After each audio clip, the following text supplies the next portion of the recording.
So the topic today is how to get usable product feedback from your sales team. If that's not what you signed up for, then I apologize. Hopefully you want to stay anyways. If it is what you signed up for, let's get going. So a little bit more about me and Kareem. I'm the head of go-to-market at Savio. Been in SaaS for at least a dozen years now. I've done a number of different SaaS startups from very, very early stage, pre-product. First day on the job, our product was a PDF mock-up that we were validating in front of potential customers to all the way to IPO. So been doing this for quite a while now. Mostly on the go-to-market and sales side. And then we have Kareem here, who's been a 4 times founder, 3 times exit, been in product management his entire career. So we have good representations from the two sides of this topic today between sales and product.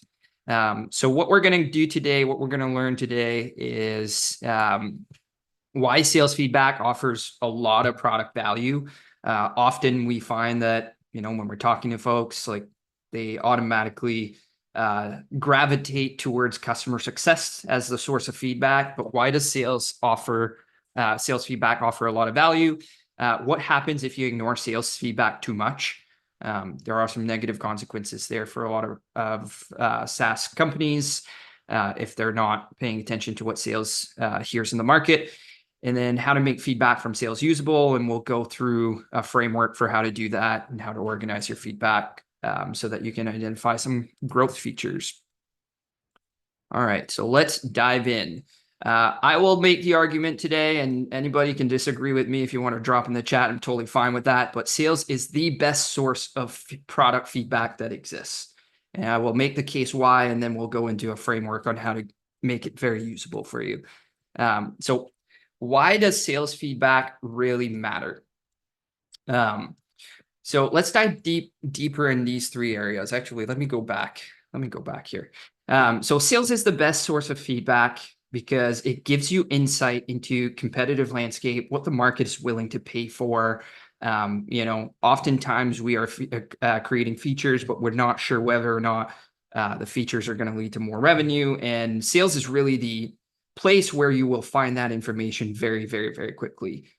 Sales understands gaps and voids that exist in the market. They understand what you're really, really good at and what are your differentiators and potentially what you need to focus on to build your moat.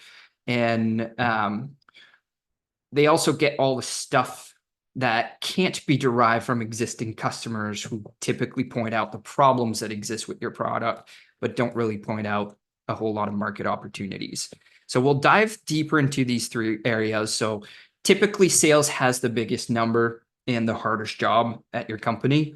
We'll go through why this is the case for a lot of SaaS companies.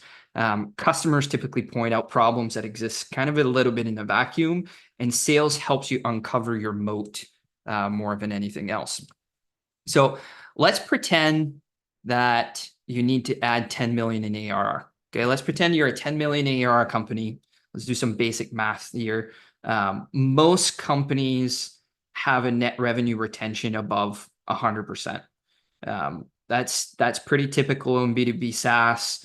If you're selling annual contracts, most companies have a net revenue retention above 100%. So churn isn't always the biggest issue for companies. At some companies it is, but it's not always the biggest issue. So let's pretend you're at 10 million in ARR and you need to get to 20 million in ARR in the next 12 months, which that is a pretty common scenario at any VC-backed companies. So if you get any funding, that's typical of what VCs want to see in terms of growth, right? Doubling your ARR numbers in a year. So you need to add 10 million in new ARR. If we pretend that let's pretend that your customer success team is like really, really good at customer success. They have a net revenue retention number of 110%. There's only $1 million of that 10 million that you need to bring in that's going to come from your customer success team, coming from expansion, expansion revenue, customer growth, all of that stuff. That means that sales will need to bring in 9 million in ARR for your company, right? So let's say you're focused on, increasing NRR. Maybe you want to be going from, 110% NRR to 140% NRR. So you're focusing 90% of your roadmap on what customers want and what your customer success team want, because you're focused on retention and upsell. If you end up going to 140% ARR using this math of you need to add 10 million in revenue, your CS team is still only adding 4 million while your sales team has to add 6 million. So in most SaaS companies, sales has the most difficult, biggest number to hit, because they're selling new customers, which is always more difficult than selling to existing customers.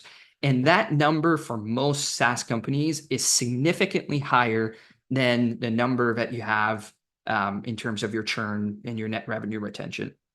So that makes sales a very, very important function to focus on, because for your growth, for your company to grow, sales is going to be bringing the bulk of that revenue. So that is one reason to focus on sales. The other reason is that customers will often tell you about the problems that exist within your product, right? The bugs, the slow load times, maybe features that could work slightly better, maybe a missing feature that they wish you had, some annoyances with your layouts, your UX, your design, that kind of stuff. Which it's all important information to know, because if it bubbles up, yes, eventually it will create a churn problem. But most of the feedback that you get from customers and your CS team are problem focused. They're centered around things that are internal, right? So problems are typically internal. Opportunities are typically external, and sales will tell you about the gaps that exist in the market. And that is really where the magic happens for product. It's when you focus on building for the void. Okay. So sales will help you uncover your moat over time, and they're constantly hearing about your differentiators. They're constantly hearing about gaps that exist within the competition. They're hearing about prospects that are trying to solve the problem in a certain way. They haven't been able to solve it successfully, and they are evaluating your software as a potential solution to solve that problem. And they're hearing all the frustrations that are out there. And that, when you've identified that gap that exists in the market and you start filling that gap, then it creates this distance between you and your competition. It reinforces your differentiators, and that really helps you create your moat. The other reason to focus on sales and spend more time on sales is making it easier to buy. So by focusing on building for the void, you make your product easier to buy. Okay, so the more that you focus on building for that void, the more you understand that void, the more you make that product easier to buy, the easier it is for your product to buy. The more you grow, the more customers you get, the more you get to retain those customers. That NRR kicks in, and it creates this massive flywheel when you're building for that void. And then the last piece that I want to touch here before I flip it over to you, Kareem, to talk about how do we actually make sales feedback usable, is to think about churn starting with sales. So one of the things is that we often look at customer success as indications of a churn, right? So we know, okay, hey, customers are asking for these things and they're churning. The reality is most customers do not churn to nothing, right? They churn to another product. They churn to a competitor of yours. And that churn happens long before your customer success rep knows that the churn is happening, because your customer's out there evaluating other vendors. And this happens for your competition as well, right? They're experiencing churn, they're evaluating vendors, they're evaluating you. And so when you ignore building for that void, somebody else fills it because your competitors are having those same conversations as your sales reps are having. And they're identifying the trends in the market and where are the gaps in the market. And if they start focusing on building those features, then you will inherently get churn 9 to 12 months from now. So sales hears this shift, right? Sales is constantly talking to the market. They understand, hey, this is what is of value now.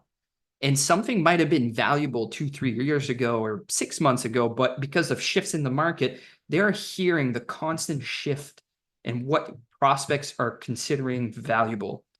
And that is a really, really good predictor to how your churn will be impacted 9 to 12 months from now. So if you avoid building that void that sales uncovers, somebody else is going to go build that void. And eventually that's going to result in churn for your customers. And that's really where the issue starts. So sales has a ton of value in terms of providing feedback. The type of feedback is very different than what you're going to get from existing customers because it's going to be more around how do you build your product, how do you grow your product, how you identify opportunities that people are willing to pay for. And that really helps you inform like, okay, how do we go and strengthen our differentiators and, start building our moat. So I'm going to hand this over to you now, Kareem, to go through a framework that we use to classify or capture important sales information, classify and how to use it. Thanks, Dan. So I just want to touch on one point and underscore it. I think Dan and I had a bunch of conversations when putting together the deck for this webinar. And one thing I hadn't really crystallized in my mind, and I've been doing product for, 23 years now, is like when you're when you're a prospect and you're evaluating a tool, a headless CMS, a dev tool, whatever it is, you go and look at a handful of options and you hone in on sort of what you need and what is available out there. And if you sit down with a sales rep for a demo, the sales rep has an opportunity to pull that feedback out of the prospect and then relay it to you in product. And so I like to think of those demos and those prospects, like those prospects are really like giving you a pulse on the market. And if your sales reps do, 20 demos a week, they have 20 opportunities a week to get more intel from those little prospect bloodhounds who are out there, beating the bushes for what's out there. And what makes your solution better or worse than what else is out there. And when you're in product, you have an opportunity to pull that information in from sales, who's pulled it in from those prospect bloodhounds. So I sort of that idea really crystallized in my mind. You've got prospect out there evaluating a bunch of tools. They've got that information in their heads. Sales can pull that as part of an organic sales conversation.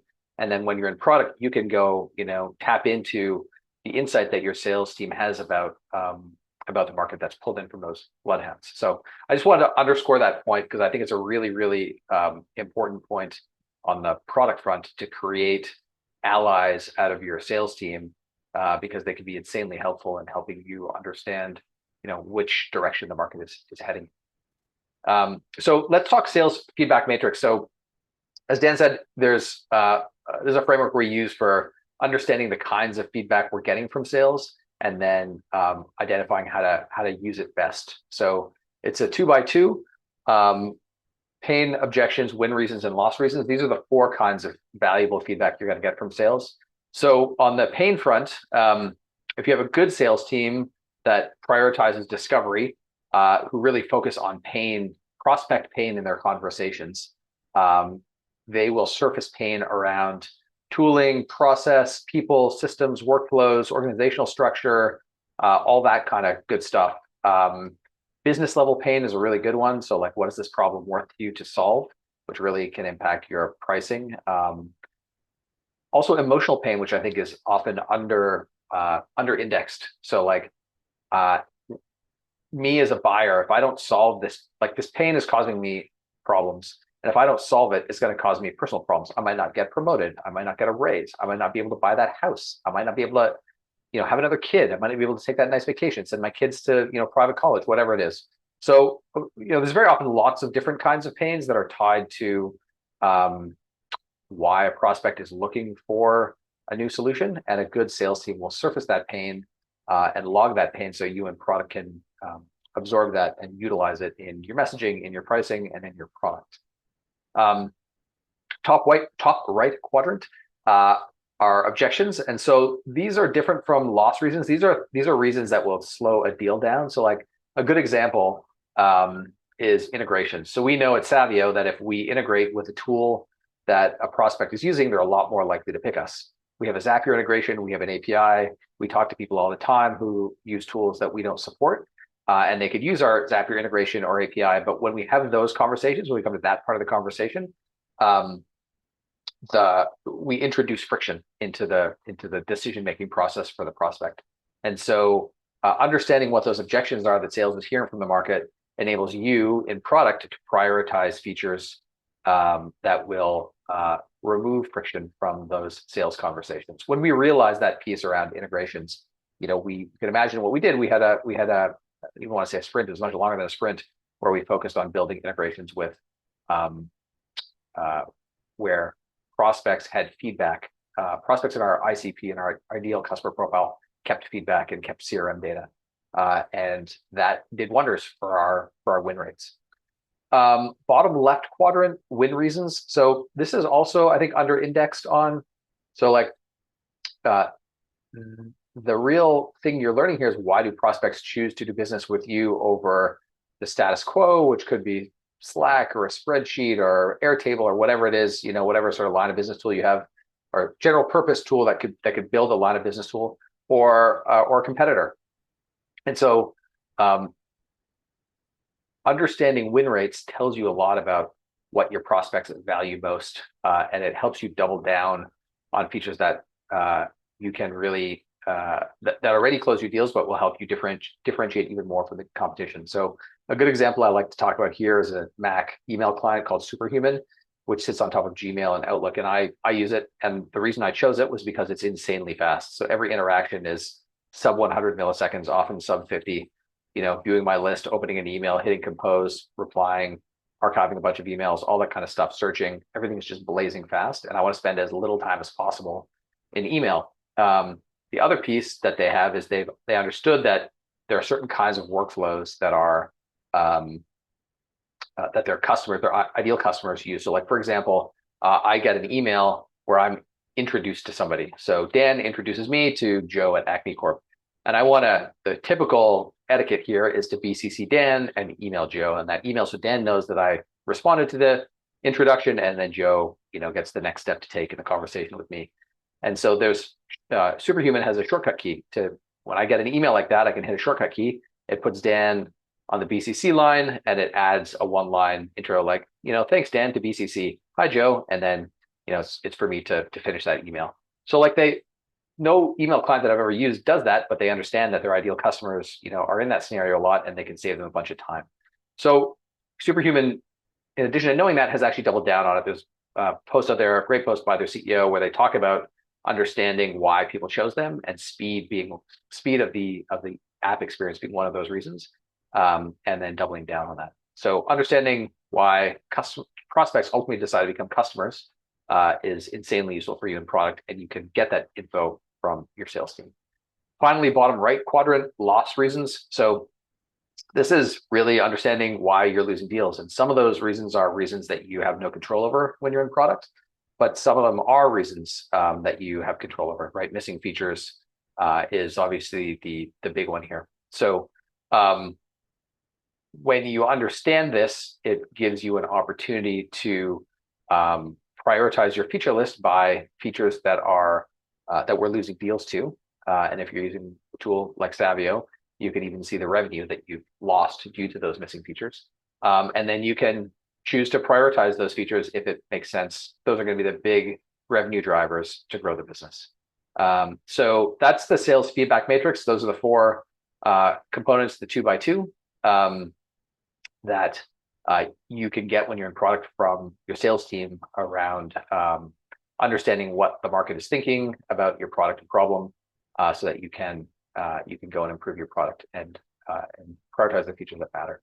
Now, I will say that there's sort of a caveat to that. So like, sales often will talk to qualified prospects in your ideal customer profile, but they will often talk to customers or prospects rather who are not in your ideal customer profile. So what you really want to do is take all that feedback that you're getting from sales and only hone in on the feedback from your ideal customers, because not all feedback, as we know in PM, not all feedback is created equal. You can have noisy customers or noisy prospects who are asking for things that you just will never build. And so what you really want to do is understand, let me slice and dice my product feedback from sales by, a plan, or by prospects from a certain geography, or by revenue, or by deal size. Really the sort of whatever the key characteristics are of your ideal customers, you want to be able to capture those in your CRM and then apply them as sort of a layer over top of the feedback that you're getting from sales to really only hone in on the feedback that matters. Now, there is one caveat to that. So sometimes your exec team will make a decision to either change focus to a different ICP, or to go after and start selling and trying to serve different ICPs. And so in that case, you have an opportunity to look at your feedback through a different lens, not just your original ICP, but through the lens of your new ideal customer profile, to see what are the gaps that you need to fill in order to serve that customer profile and make them easier to buy. So that's really like the only major reason why you'd want to filter your feedback for a different profile other than your ideal customer profile. And so the question then becomes like, what do you do with the rest of the feedback? I mean, I'd say collect it. Markets change, personas change, the nature of your business changes. I mean, AI 3 years ago was a pipe dream, and now it is basically built into, 90% of the products that I use, and those 10% are probably coming soon. So, a lot of the feedback that you get can be useful down the road. You sort of never know, but when it falls outside of your ICP or strategic direction, it's not really that important. I will say that the one caveat to that is when feedback starts overlapping with customer requests. And so if you're getting feedback from prospects and you're getting like missing feature gaps that overlap with customer requests, it could be signs that the market is changing, and that could be a leading indicator of increased churn, right? So not only do your customers want features, but your prospects are now starting to ask for the same features, and your competition will likely be listening, just like you probably want to be listening and building for the void, so that when you build for the void, you close those feature gaps, which means your churn will stay low, and you'll also be providing good opportunities for your sales team to close those deals, because those feature gaps will no longer be feature gaps. So that's definitely something to keep an eye on. Quick question here from Ernesto. Should the company only have one ICP or multiple? I think that comes down to like, what's the maturity of the business? Like, where are you in terms of like your scale, and how many successful go-to-market motions do you have? So I'll give you an example. When I was VP of sales at a company called Proposify, we had 2 ICPs. One that was more of a strategic direction. We were going up market. So that is like the strategic direction filter that Kareem was talking about. So that was something new that we were exploring. We were getting a lot of demand from them. We identified a bunch of gaps, and we were working our way in terms of like closing the gap so that we could go up market. But we had a core persona or a core ICP that was kind of like your SMB, like professional services types of companies that had, 3 to 4 sales reps that were sending proposals. Like that was a very, very clear definition for us. And that ended up being like more than 60% of our client base was like that specific persona. So we had 2 very separate go-to-market motions. We had one that was more of like a mid-market going up market, and then we had a small business go-to-market motion with like very quick sales, mostly self-serve on the website and that kind of stuff. So for us, we always looked at those 2 ICPs when we made decisions about, okay, what do we build, all of that. So that happens sometimes where you have multiple go-to-market motions. If you're below 10 million, like likely you have one or two ICPs. If you have three, four, five, then likely your go-to-market team doesn't really have enough focus. And what that's going to cause for you is if you don't focus on one or two of those to build in product, your product is going to end up being pretty bloated. You're going to build for the every person, and then nobody's going to eventually your growth is going to start stalling because like you're not going to be something great for everyone. And we actually experienced that for at Proposify for a while as well. Like we had flat growth for a couple of years because of that. We were very focused in the early days in terms of professional service companies. And then, we started selling, I think we had like over like 100 different industries represented in our customer base. But the problem was like, okay, if we went to commercial cleaning, they needed a set of integrations. Like Kareem mentioned, integrations are important. And then if we went to roofing companies or solar companies or whatever, like we were starting to get all these niche verticals coming to us because we sold proposal management software, and that attracted anybody who had a sales team, but we could go this deep across all of these different verticals. And eventually we focused on a handful of them for upmarket that where we were successful at, and a handful of them for down market where we were successful at. And then we started really chipping away at the gaps, the opportunities that existed in those, and the product became more focused and growth started again. But we kind of hit that plateau because we weren't great for anyone because we had so many different types of companies that were using us, and we didn't have a very clear definition of an ICP that we were building for.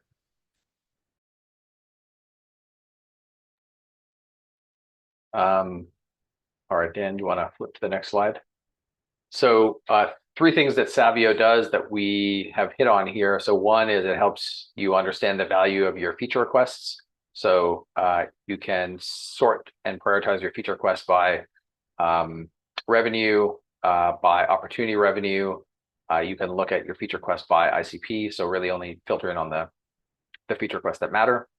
It also helps you get a stream of structured feedback.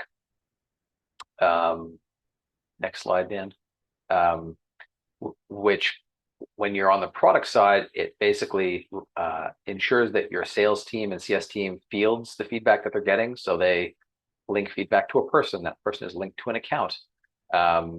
You can identify the customer journey stage of that person. Are they a prospect? Are they an active customer? Are they churned?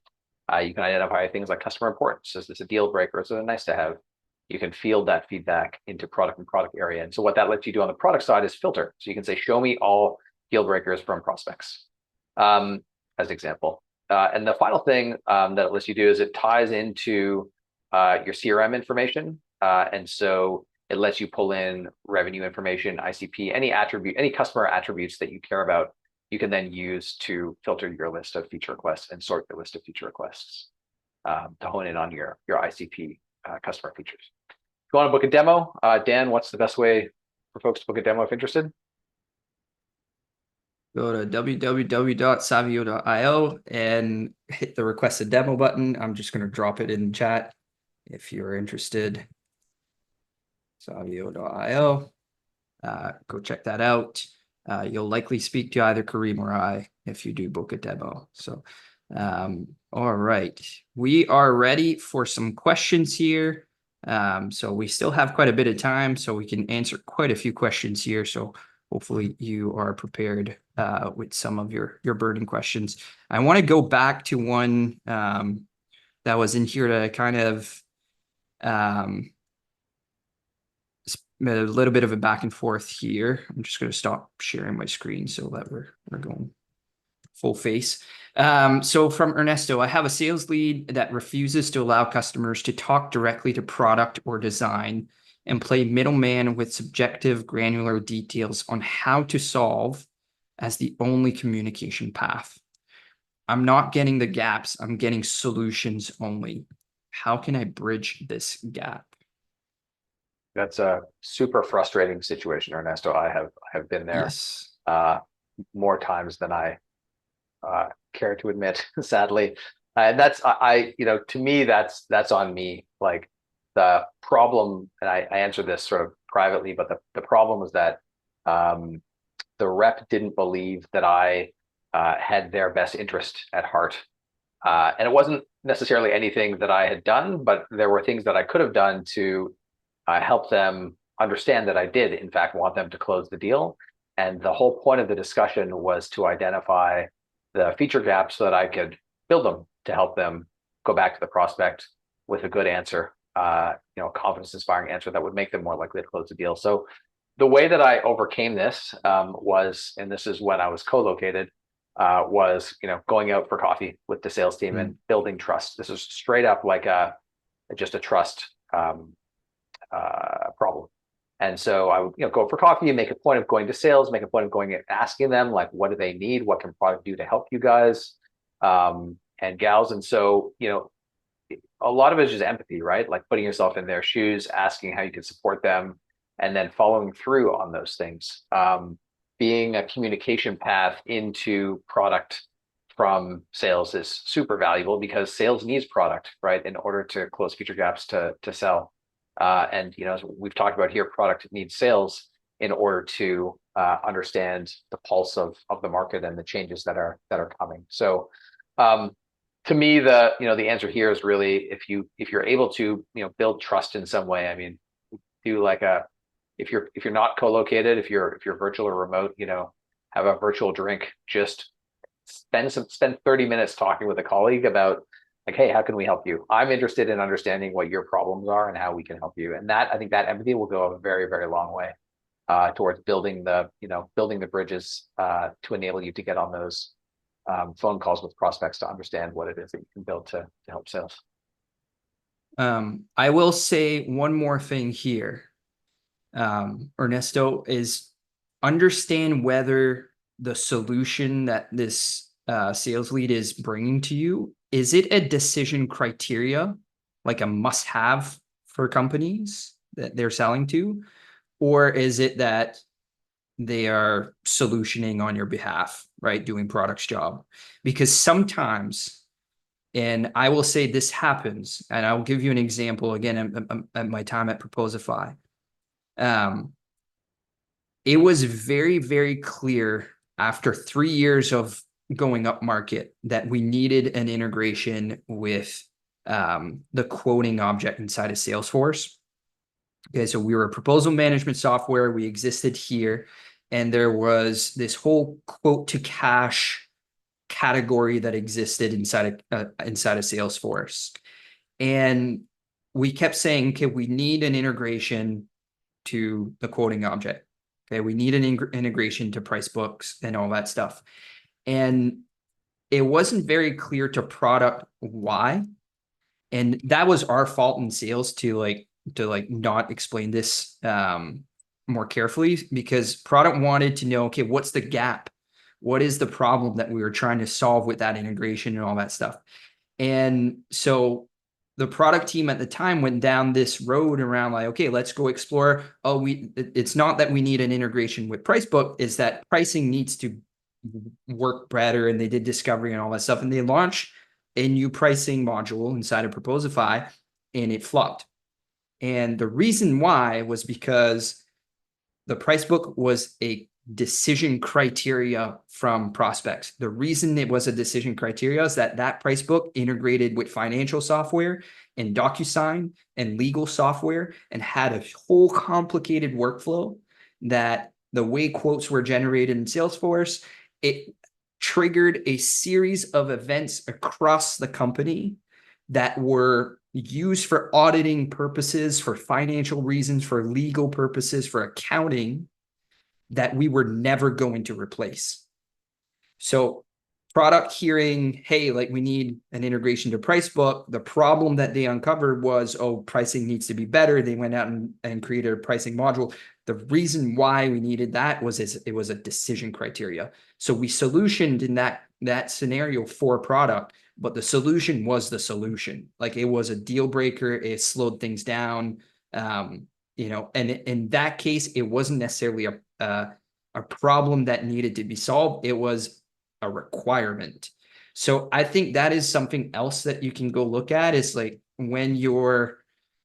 um, when you're talking with sales, like, okay, is this a requirement? Is this a decision criteria from the prospect that if this does not exist, the deal does not happen?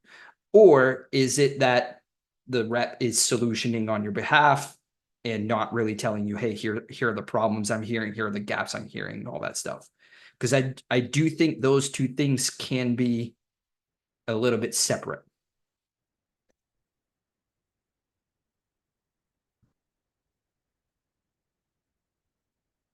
All right. What other questions do we have? Plenty of time left.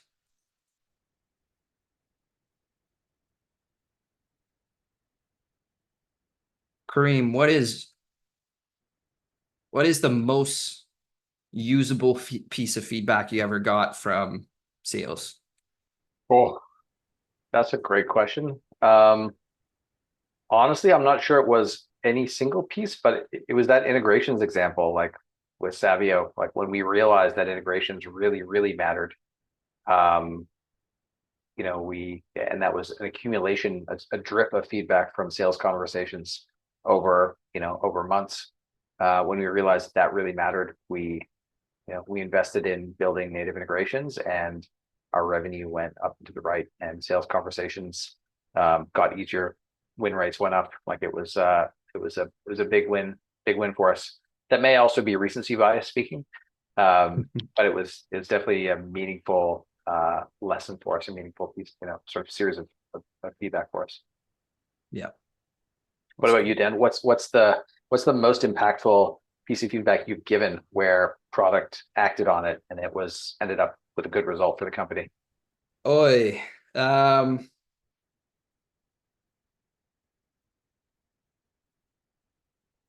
uh, uh, so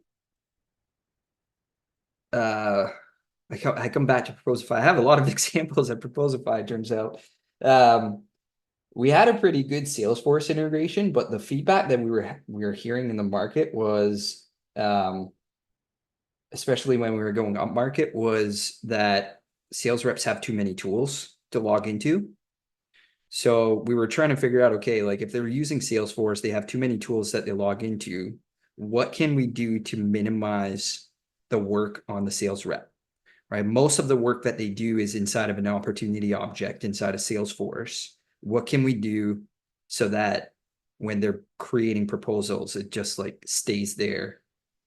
They don't have to go anywhere. And I think that was a pretty impactful piece of feedback, because that took us down in a very different direction of what our Salesforce integration was. And it ended up, once it was working, like we basically built this entire Apex package inside of Salesforce so that you can 100% use Proposify inside of Salesforce, never having to log out. And it was all done through single sign-on through the Salesforce login. So a sales rep never had to touch the Proposify interface if they didn't want. And that ended up being very, very useful. Like that sold like hotcakes. And really, really helped. Perfect. Love it when a plan comes together. Yeah. Yeah. That was a good tag team between sales and product. And the thing that was interesting there is that we had never heard that from our customers as being an issue, because the customers that were using the Salesforce integration had bought, the Salesforce integration that just plugged in. So that feedback purely came from us, like trying to understand, okay, like what is the upmarket like? We were having a strategic direction going up market. The ICP was changing, the behaviors were changing, and we would have never uncovered this through customer feedback, or it would have taken us an insanely long time, probably been too late to the market. That was something that we were uncovering through sales, which was interesting. It was one of the the few things that got built or prioritized from the sales angle, and that really helped with the upmarket push. Right. And your current customers didn't need that because they were fine using Proposify, but the new customers in the new ICP were like, we don't want another tool. Well, so there was that, and we just didn't have that many Salesforce customers either.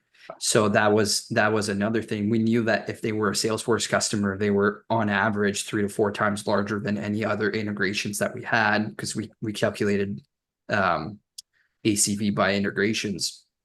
And so we saw that, and then that was like, okay, like, how do we get more Salesforce customers?